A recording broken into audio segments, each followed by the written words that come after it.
नमस्कार, आप देख रहे हैं BQ प्राइम हिंदी और ये है आईपीओ अड्डा। हमारी कंपनी आज जो है वो ऋषभ इंस्ट्रूमेंट्स है। इनका आईपीओ अगस्त 30 तारीख को खुल रहा है और सितंबर 1 को बंद होगा। प्राइस बैंड 418 टू 441 पर शेयर है। कंपनी फ्रेश इशू लेकर आ रही है 75 करोड़ का और ओएफएस है 415 करोड़ का। आप इसमें एक एग्जिस्टिंग इन्वेस्टर जो है वो एग्जिट कर रहे हैं जो कि जी की प्राइवेट इक्विटी फंड है, South Asia clean energy fund. और मेरे साथ आज हैं mister Narendra Golia, chairman and managing director, और mister Dinesh Kumar Musalekar, group CEO of the company. Gentleman, पहला सवाल आपसे। आप लगभग 75 करोड़ का आईपीओ फ्रेश इशू रेस कर रहे हैं, इसका उपयोग आप किसके लिए करेंगे? कंपनी कंटिन्यूअसली ग्रो हो रही है तो 75 करोड़ हम लोग यहाँ पे एक्सपांशन करेंगे। नासिक में बहुत 60 करोड़ की मशीनरी और बिल्डिंग है, बिकॉज कंपनी लास्ट 2-3 साल में कंटिन्यूअसली 22-23% से ग्रो हुई है, तो इंफ्रास्ट्रक्चर की कमी हो गई है। तो नई मशीनें डालनी है, नई मोल्डिंग मशीन डालनी है, नया एसएमटी मशीन डालना है। जो हमारा एसएमटी का बिजनेस था, हम खुद के लिए भी करते हैं एसएमटी, और हम बाहर वालों के लिए भी ईएमएस बोलते हैं इसको, कि लोगों को हम पीसीबीज बना के देते हैं। तो वो बिजनेस जो कुछ भी नहीं था आज 6 करोड़ का है और कल वो 15-20 करोड़ का हो जाएगा। सोलर अभी 4-5 करोड़ का बिजनेस है, वो भी बहुत फास्ट ग्रो हो रहा है। तो जो जो ग्रोथ है उसके लिए भी हम लोग पहले से प्लानिंग करते हैं और उसके लिए इंफ्रास्ट्रक्चर बनाते हैं, और फिर हम नई टेक्नोलॉजी डेवलप करते हैं। सोलार में हम न कि प्रोडक्शन बढ़ाते हैं, लेकिन हम लोग सोलार डेवलपमेंट इंडिया में करते हैं।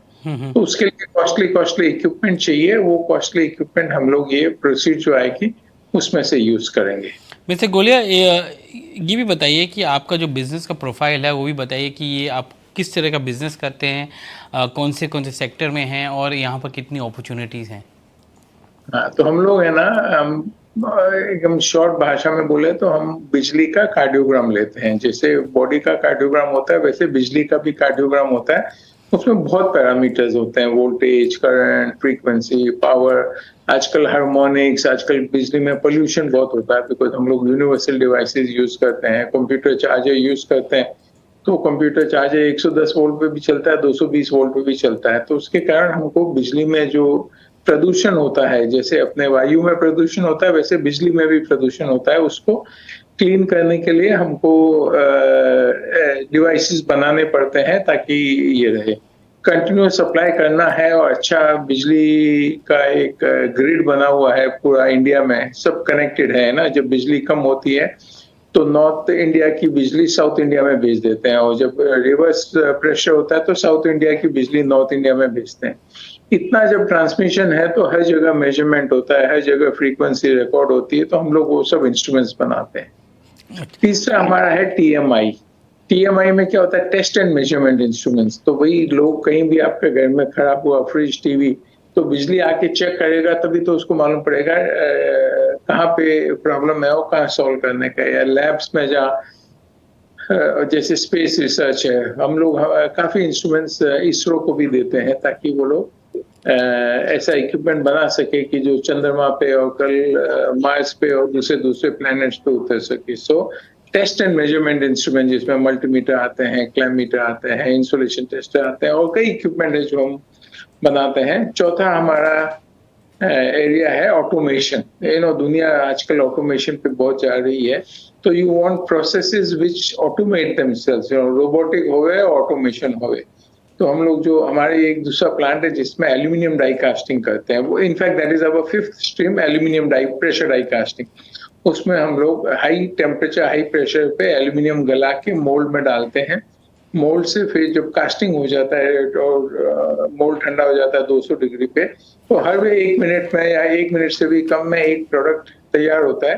फिर उसको हम मशीनिंग करते हैं, पाउडर कोटिंग करते हैं, पेंटिंग करते हैं, और काफी कुछ ऑपरेशंस कर सकें कि वो प्रोडक्ट फिर यूज हो सके। लेकिन ये जो जैसे एल्यूमिनियम के प्रोसेस हैं, तो they are done at a very high temperature. 600 degree का टेम्परेचर होता है, जब 550-600 डिग्री का टेम्परेचर होता है, एल्यूमिनियम गलता है। तो आदमी मशीन के सामने खड़ा रहना पसंद नहीं करता है। तो अभी सब रोबोटिक प्रोसेसेस होते हैं, तो उसमें ऑटोमेशन के इक्विपमेंट लगते हैं कि कब मशीन में कितनी देर मशीन बंद रखने की, कितनी देर मशीन खुलने की, मशीन खुली तो एक आर्म आके उसको उठाने का। तो these are known as automation devices. तो हम उसमें ट्रांसड्यूसर बनाते हैं, काफी इक्विपमेंट बनाते हैं जो ऑटोमेशन में हेल्प करे। ऑल इन ऑल मैं अगर आपको बोलूं तो हम लोग industrial automation, solar and aluminium die casting, ये 3 ब्रॉड कैटेगरी है। और उसमें फिर हम बहुत वैरायटी आपको बात कर सकते हैं कि हम बनाते हैं। And this is the future. Future बहुत अच्छा है बिकॉज इंडस्ट्री बढ़नी है, इंडस्ट्री कम हो नहीं सकती है, ऑटोमेशन बढ़ना है। सोलर एनर्जी हमने ऑलरेडी, अपने प्राइम मिनिस्टर ने बोला था कि भाई 20 गीगावाट बनाएंगे। जब हमने 20 गीगावाट बनाना शुरू कर दिया तो फिर बोले 100 गीगावाट बनाएंगे। अभी तो India has become the solar capital. Europe में भी कुछ कंट्रीज है जो सोलर में अच्छी है, बट जब देखेंगे अपना सक्सेस तो दुनिया बोलेगी हमको भी चाहिए। अभी आपने भी देखा होगा कि जो हमने यूपीआई और लाया तो अच्छे अच्छे एडवांस कंट्रीज बोले हमको आपके यूपीआई के ये सॉफ्टवेयर दे दो ताकि हम लोग भी यूज करें। तो वैसे ही सोलर में जब लोग देखेंगे कि भाई सोलर बिजली बनती है, सौर्य एनर्जी से आपका प्रदूषण कम होता है, कॉस्टली नहीं है, कॉम्पिटिटिव है, तो दुनिया मांगेगी तो और भी मार्केट खुलेगा। अभी तो अपना इंडिया मार्केट बहुत बड़ा है, वहीं हम सेटिस्फाई कर रहे हैं।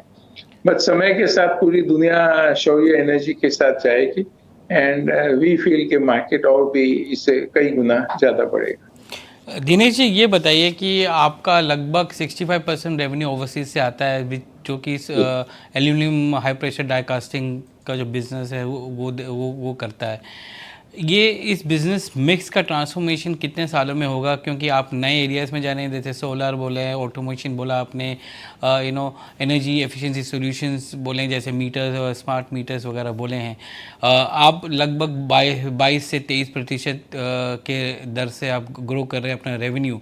सो ये जो आपको दिखता है कि आप अगले कुछ सालों में आपका बिजनेस मिक्स ही चेंज हो जाएगा और मोर टुवर्ड्स एनर्जी सॉल्यूशंस होगा और कम एल्यूमिनियम डाई कास्टिंग का होगा?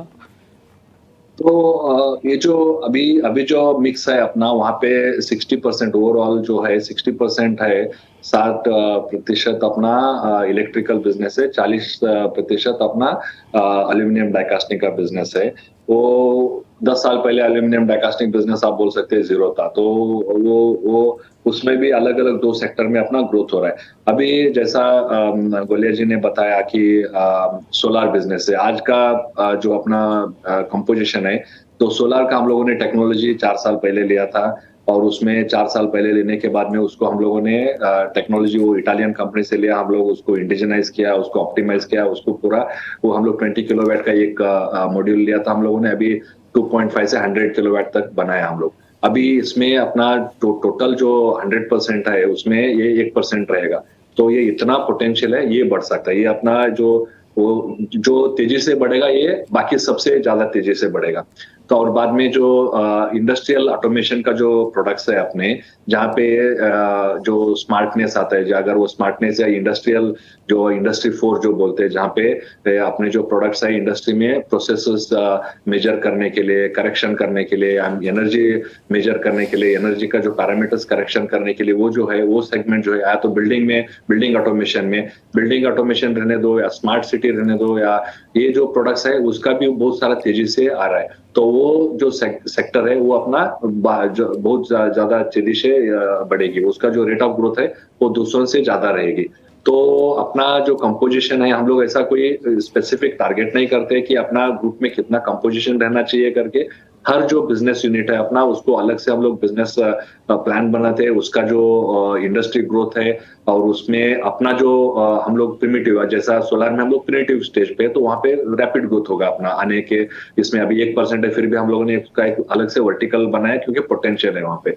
तो और दूसरा जो है ऑटोमेशन का, जो अपना इंडस्ट्रियल ऑटोमेशन का जो सेक्टर है, उसमें हमारा जो टोटल परसेंटेज में समझिए 10% है, तो उसका भी हम लोग अलग से बनाए क्योंकि वहाँ पे भी ग्रोथ पोटेंशियल काफी अच्छा है। एल्यूमिनियम डाइकास्टिंग में अच्छे से ग्रोथ हो रहा है। अपना सब business generally about 22 electrical side का बिजनेस और एल्यूमिनियम दोनों बिजनेस अपना 22-23% का ग्रोथ अपना लास्ट 2 साल में हुआ है। वो ग्रोथ अपने को सामने भी दिख रहा है। ये बताइए कि आप ऐसे बिजनेस में जहाँ पर दो क्रिटिकल रॉ मटेरियल या इनपुट्स चाहिए होते हैं, एक तो पोलैंड में जहाँ पर आपको गैस, नेचुरल गैस की ज़रूरत होती है प्रोसेसिंग के लिए, एल्यूमिनियम डाई कास्टिंग की, और इलेक्ट्रिकल सेगमेंट में जहाँ पर आपको आईसीज और सेमीकंडक्टर्स की ज़रूरत होती है। उसकी वजह से आपका एबिटा मार्जिन भी हिट हुआ था FY22 से FY23 में। तो आपको लगता है कि वो स्टेबलाइजेशन आ गया है, मार्केट स्टेबल हो गई है, raw material prices near normal आ चुके हैं, या आपको लगता है कि थोड़ा सा और पेन है और आगे जाके ये इस साल में नॉर्मलाइजेशन आएगा? तो काफी कुछ उसका नॉर्मलाइजेशन जो है वो हो चुका है, और थोड़ा बहुत नॉर्मलाइजेशन सप्लायर साइड पे हुआ है, थोड़ा बहुत नॉर्मलाइजेशन कस्टमर साइड में भी हुआ है। बोलने का ये तात्पर्य है कि जैसा गैस का प्राइसेस बढ़ गए, यूक्रेन वार जब भी चालू हुआ तभी 5 गुना गैस के प्राइसेस बढ़ गए। अपना जो गैस और इलेक्ट्रिसिटी का कंजम्पशन जो होता है पूरा सेल्स का अपना 3% अपना कॉस्ट रहता था, वो बढ़ के 10% हुआ था, वो 10% हो चुका था। तो बाद में अभी दो चीज हो गए उसमें, उसका एक तो हम लोगों ने वो प्राइसेस भी कम हो गए, थोड़ा बहुत हम लोग प्राइस ट्रांसफर किया कस्टमर्स को, तो ये 6 महीना लगा वो सब प्रोसेस में। और उसके बाद में आगे जो कॉन्ट्रैक्ट्स होने वाले उसमें हम लोग price index, energy price indexation, यानी कि अगर एनर्जी का प्राइस बढ़ गया तो अपना प्राइस बढ़ेगा, कस्टमर का प्रोडक्ट के साथ में कम होगा तो कम होगा। तो हिसाब से हम लोगों ने कॉन्ट्रैक्ट को भी बदल लिया है, और आगे का जो भी कॉन्ट्रैक्ट है वही हिसाब से बना रहे। तो वो हिसाब से अभी जो गैस के प्राइसेस थे वो तो पहले जितने नहीं हुए, तो 5 गुना बढ़ा था, अभी कट के वो 2-2.5 गुना बढ़ा हुआ है जो प्री वार के पहले के जो प्राइसेस थे। लेकिन अभी कंपनी को इतना फर्क नहीं पड़ेगा प्रॉफिट के, वहां पे वो हम लोगों ने ट्रांसफर कर सके कि अपना कस्टमर के यहाँ पे हम लोगों ने ट्रांसफर कर चुके हैं उसको। तो इलेक्ट्रॉनिक्स में जो सप्लाई चेन का जो कोविड के बाद में जो प्रेशर आया था वो सब रिलीज हुआ है। तो जो आईसीज नहीं मिलते थे, काफी कुछ वो सब मिल रहे हैं, और बहुत सारे कंट्रीज खुद का आईसीज बनाना और इंफ्रास्ट्रक्चर डालना वो सब चालू किया, यूरोप हो या इंडिया हो या यूएसए हो, चाइना, फिर भी आज का तारीख में चाइना और ताइवान, अभी भी चाइना, ताइवान और साउथ कोरिया काफी बड़े सोर्सेस है। अभी भी बहुत सारा डिपेंडेंस उनके ऊपर है, लेकिन वो उनको भी अपना जरूरत है कि वो बनाएंगे तो किधर बेचेंगे। तो वो जो प्रॉब्लम था लॉजिस्टिक का वो काफी हद तक ये हो चुका है। कोई कोई आईसी अपना $5 से जो $100 तक हो गया था वो वापस घट के $10 तक आ गया। हम लोगों ने $5 का एक्स्ट्रा जो प्राइस है वो तो हम लोग कस्टमर के ऊपर ट्रांसफर कर चुके। तो जो मार्जिन के ऊपर प्रेशर आया था अपना 2023 में, वो अभी फिलहाल नहीं है। और वैसे भी मैंने सबको बताता हूँ कि गवर्नमेंट ऑफ इंडिया सच में बहुत कॉन्शियस हो गई है कि भाई electronics today is the main port of import. अपने को इतना ज्यादा फॉरेन एक्सचेंज आईसीज के ऊपर, इलेक्ट्रॉनिक्स के ऊपर खर्च करना पड़ता है कि बाकी सब इंडस्ट्री तो इंडिया में डेवलप हुई थी, लेकिन सेमीकंडक्टर इंडस्ट्री इतनी नहीं डेवलप हुई है। तो अभी गवर्नमेंट ने ओपन स्कीम लाया है कि भाई कोई भी इंडस्ट्री आवे तो गवर्नमेंट उसको अच्छा खासा सपोर्ट देगी, and we will develop a electronics industry in India. So from that point of view, semiconductor industry, of course, world का प्रेशर खत्म हो गया है, लेकिन इंडिया में भी गवर्नमेंट जागी है। और अगर हमने जैसे ऑटोमोबाइल में किया था, एक जमाना था कि अच्छी कारें सब इंपोर्ट होती थी इंडिया में, तो फिएट और एम्बेसडर के सिवाय कुछ बनता नहीं था। आज बेस्ट से बेस्ट गाड़ियां इंडिया में बनती है, इंडिया से एक्सपोर्ट होती है। तो सेमीकंडक्टर में भी वही हाल होने वाला है। इट में टेक 5 years, 6 years, 7 years, जो भी टाइम लगेगा काम करने को, तो समय लगता ही है। लेकिन इंडिया ने बहुत सारे सेमीकंडक्टर पर्सनल को डेवलप करने का वादा किया है इंटरनेशनल एजेंसीज को।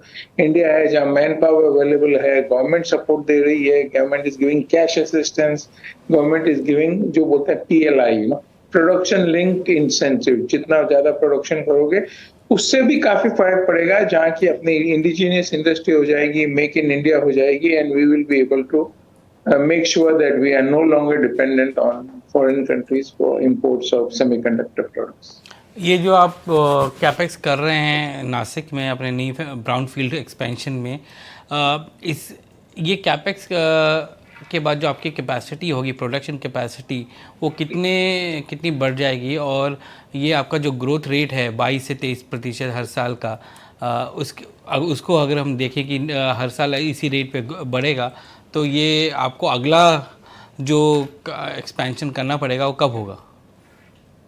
अभी ये जो एक्सपांशन अपना जो 75 करोड़ का प्रोसीड से हम लोग करने वाले हैं, तो अभी एक बार एक्सपांड करेंगे तो अपना 50% कैपेसिटी यूटिलाइजेशन पे आ जाएंगे हम लोग। अभी बहुत सारा जो प्रोडक्शन एरियाज है वहाँ पे 50% 20% ऐसा यूटिलाइजेशन है, क्योंकि मॉड्यूलर प्रोडक्शन है, अलग अलग एक मॉडल्स में एक प्रोडक्शन होता है। तो हम लोग जो एक दो प्रोडक्शन एरियाज है वहाँ पे अपना 70-80% यूटिलाइजेशन, वहाँ पे इन्वेस्टमेंट होगा।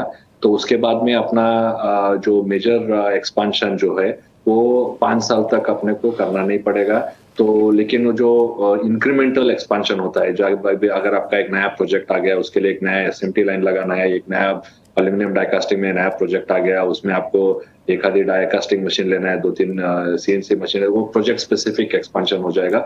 लेकिन वो जो एक बार का जो एक्सपांशन है वो अभी एक साल 2 साल में जो हम लोगों ने प्लान किया है, उसके बाद में अपना नेक्स्ट 4-5 साल तक अपना जो ये रेट का ग्रोथ है उसको सपोर्ट करने के लिए इंफ्रास्ट्रक्चर रहेगा अपने पास। नरेंद्र जी, या बोलिए जी।